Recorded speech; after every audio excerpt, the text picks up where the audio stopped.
ইসলামী ছাত্র আন্দোলন বাংলাদেশ কেন্দ্রীয় কমিটি কর্তৃক আয়োজিত আজকে ছাত্র সম্মেলনের সম্মানিত সভাপতি প্রধান অতিথি আমাদের সেরে তাজ ইসলামী আন্দোলন বাংলাদেশের সম্মানিত আমির হযরত বিশ্ববুদুর চরমনাই দামাত বরকাতুল আলিয়া সহ সকল স্তরের ছাত্র ভাইয়ের আমার ইসলামী ছাত্র আন্দোলন সাহাবাদের অনুসরণ। ইসলামী ছাত্র আন্দোলন রুহানিয়াত ও জেহাদের সমন্বিত প্রয়াস। ইসলামী ছাত্র আন্দোলন নিজেকে গড়ার ভিত্তিতে সমাজকে করতে চায়। ইসলামী ছাত্র আন্দোলন এদেশে ইসলাম হুকুমত কায়েম করতে চায়। ইসলামী ছাত্র আন্দোলন এই ভূখণ্ডকে রক্ষা করতে চায়। ইসলামী ছাত্র আন্দোলন বৈষম্য দূর করতে চায়। ইসলামী ছাত্র আন্দোলন প্রত্যেকটা মানুষের অধিকারকে ফিরিয়ে দিতে চায়। ইসলামী ছাত্র আন্দোলন সাম্য, মানবিক মর্যাদা, সামাজিক ন্যায় বিচার প্রতিষ্ঠিত করতে চায়। ইসলামী ছাত্র আন্দোলন যেই সমস্ত এতিম, মিসকিন, বিধবা, নিঃস্ব অবস্থা আছে তাদের পাশে দাঁড়াতে চায়। ইসলামী ছাত্র আন্দোলন বাংলাদেশ প্রত্যেকটা মাজলুম মানুষের পাশে থাকতে চায়। ইসলামী ছাত্র আন্দোলন নিজের বুকের তাজা রক্ত রাজপথে ঢেলে দিয়ে ইসলাম হুকুমত কায়েম করার ভিত্তিতে প্রত্যেকটা মানুষের অধিকারকে ফিরিয়ে দিতে চায়। আজকে বাংলাদেশে দেখেছেন সেই জুলাই আগস্টের বিপ্লবে ইসলামী ছাত্র আন্দোলনের ভূমিকা ছিল প্রশংসনীয় এবং চোখে পড়ার মতো। অন্য অন্য ছাত্র সংগঠনগুলি তাদের নামে রাস্তায় নামতে পারে নাই। ইসলামী ছাত্র আন্দোলনের নামেই তারা রাস্তায় ঝাঁপিয়ে পড়েছিল। ইসলামী ছাত্র আন্দোলনের বহুত কর্মী শহীদ হয়েছেন। ইসলামী ছাত্র আন্দোলনের বহুত সদস্য আহত হয়েছেন। ইসলামী ছাত্র আন্দোলন তারা সাহসিকতার সাথে রাস্তায় ঝাঁপিয়ে পড়েছিলেন এই ভূখণ্ডকে রক্ষা করার জন্য, ইসলামী হুকুমত কায়েম করার জন্য, প্রত্যেকটা মানুষের অধিকারকে ফিরিয়ে দেওয়ার জন্য। কিন্তু আমরা কি দেখেছি, অন্তর্বর্তীকালীন সরকার যেই আশা, যে আকাঙ্ক্ষা নিয়ে অন্তর্বর্তীকালীন সরকার হয়েছিল, কিন্তু অন্তর্বর্তীকালীন সরকার সেই আশা এবং আকাঙ্ক্ষার বাস্তবায়ন করছে না। আজকে বিতর্কিত সদস্য নিয়ে পুরা সরকারকে প্রশ্নবিদ্ধ করেছে। ফারুকী সাহেবকে অন্তর্বর্তীকালীন সরকারের সদস্য কেন নেওয়া হয়েছে এই জাতি জানতে চায়। সব জায়গার থেকে এই বিতর্কিত সদস্যের ব্যাপারে আওয়াজ উঠলেও ফ্যাসিস্ট শেখ হাসিনার মতো ঘাড় তাড়াবাই করে এখনো সেই ফারুকীকে বিদায় দেওয়া হয় নাই, বরং সেখানেই রাখা হয়েছে। আমি বলবো এটা অন্তর্বর্তীকালীন সরকারের জন্য অকল্যাণ, এটা ঠিক কাজ করেন নেই। যাই হোক, দ্রব্যমূল্যের ঊর্ধ্বগতি এখন পর্যন্ত আপনি নিয়ন্ত্রণে আনতে পারেন নাই। চাঁদা বেড়ে গেছে। আপনারা দেখেছেন এই পর্যন্ত প্রায় 500-র উপরে খুন হয়েছে, 4000-এর উপরে ধর্ষণ, ইফতিজিং, চুরি, ডাকাতির মামলা হয়েছে 4000-এর উপরে। এইগুলি আমরা চাই নাই। এই জাতি কোনো অবস্থাতেই নির্বিচারে হত্যার বাংলাদেশে দেখতে চায় না।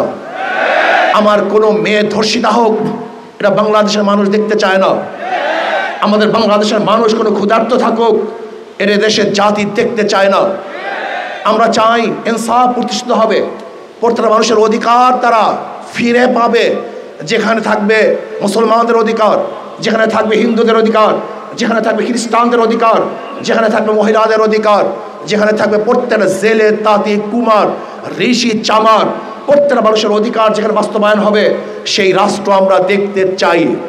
আজকে ভারতকে বলবো, আপনি উস্কানি দিচ্ছেন, পায়ে পাড়া দিয়ে আমাদের সাথে যুদ্ধ করতে চান। আজকে ভারতের একদল দালালরা আমাদের দেশকে অস্থিতিশীল করার চক্রান্ত করতেছে। আমি বলবো ইসকন এটা হিন্দুদের কোনো সংগঠন নয়, এটা সন্ত্রাসীদের সংগঠন, এটা টেররিস্টদের সংগঠন।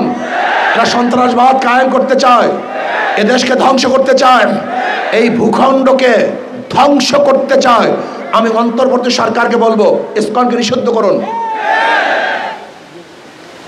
অল্প সময়ের মধ্যে ইসকনকে নিষিদ্ধ করুন।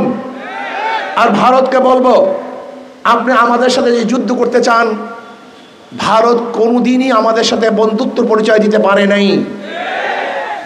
ভারত সে দেশের সংখ্যালঘুদের উপরে ভালো ব্যবহার করতে পারে নাই, তাদের সাথে ভালো আচরণ করতে পারে নাই, তাদের সাথে বৈষম্য দূর করতে পারে নাই। আপনারা শুনেছেন ভারতের মধ্যে বাবরি মসজিদকে ভেঙে দেওয়া হয়েছিল, জ্ঞান পাবি মসজিদকে, সেখানে মন্দির বানাবার চক্রান্ত চলতেছে। ভারতের মধ্যে গরুর গোশত বহন করার অজুহাতে বহু মুসলিমদেরকে হত্যা করা হয়েছে।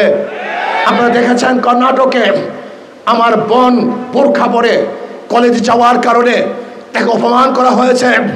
আপনারা দেখেছেন হাজারো বোনদেরকে ভারতে ধর্ষণ করা হয়েছে, যেখানে সংখ্যালঘুরা ভারতের মধ্যে পার্সেন্টেজ অনুযায়ী এখনো চাকরি পাচ্ছে না, যেখানে মুসলমানদের পার্সেন্টেজ 25-30-এর উপরে, সেখানে চাকরির হার মাত্র 1%। অথচ বাংলাদেশের সংখ্যালঘুদের হার কত আর চাকরির হার কত আপনি জানেন? 37% আজকে সংখ্যালঘুদের চাকরি, 37%। আমাদের মুসলমানদের চেয়েও তাদের চাকরির পার্সেন্টেজ অনেক বেশি।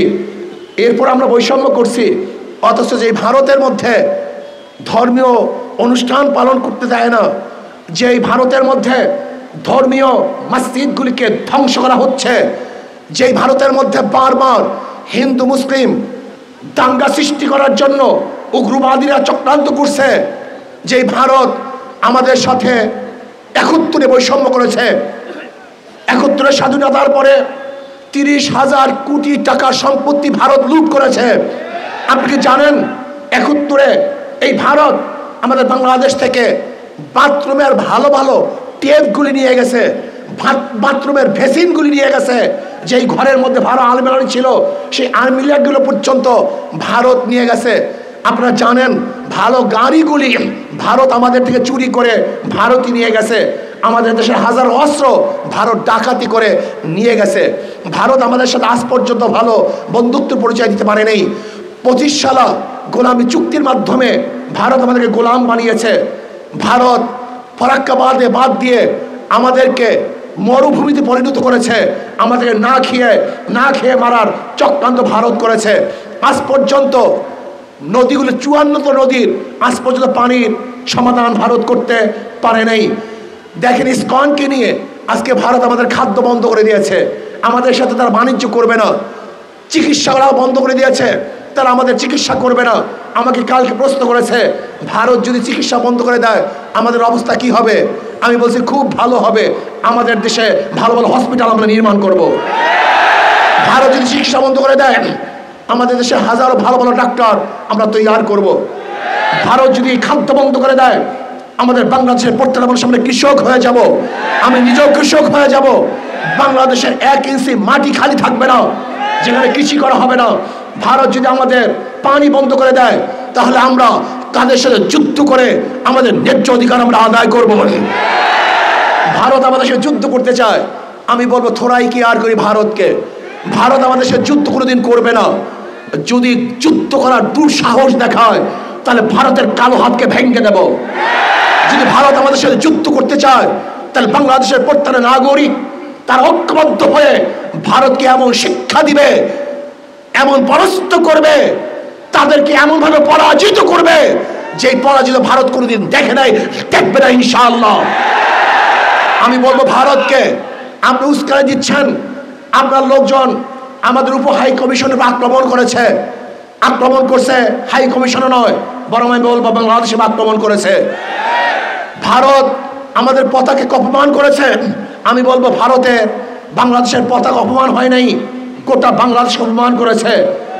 ভারতে আমাদের উপ হাই কমিশনের মানুষদেরকে আক্রমণ করেছে, অ্যাসাল্ট করেছে, আমি বলবো সে আমাদের উপ কমিশনের মানুষদেরকে আক্রমণ করে নাই, বাংলাদেশের প্রত্যেকটা মানুষের উপর আক্রমণ করেছে, তারা প্রত্যেকটা মানুষকে আঘাত করেছে।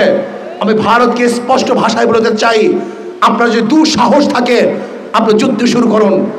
আমরা আগে করতে চাই না, আমরা আগে লড়াই করতে চাই না, আমরা চাই পার্শ্ববর্তী প্রত্যেকটা কান্ট্রির সাথে ভালো ব্যবহার করতে, ভালো সম্পর্ক রাখতে।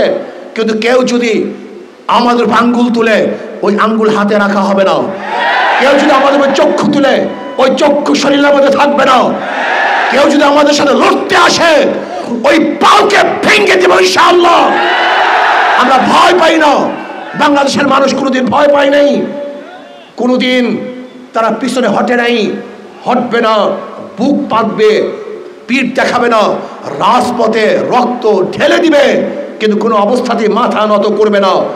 বাঘ 1000 বছর না খেয়ে থাকলেও ঘাস খায় না।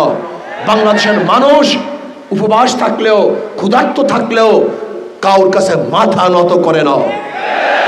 আমরা বাদশার জাত, বাঘের জাত, আমাদের ইতিহাস আছে, আমরা জীবন বা লড়াই করে এই বাংলাদেশকে রক্ষা করেছি, এখনো করব, ভবিষ্যতেও করব।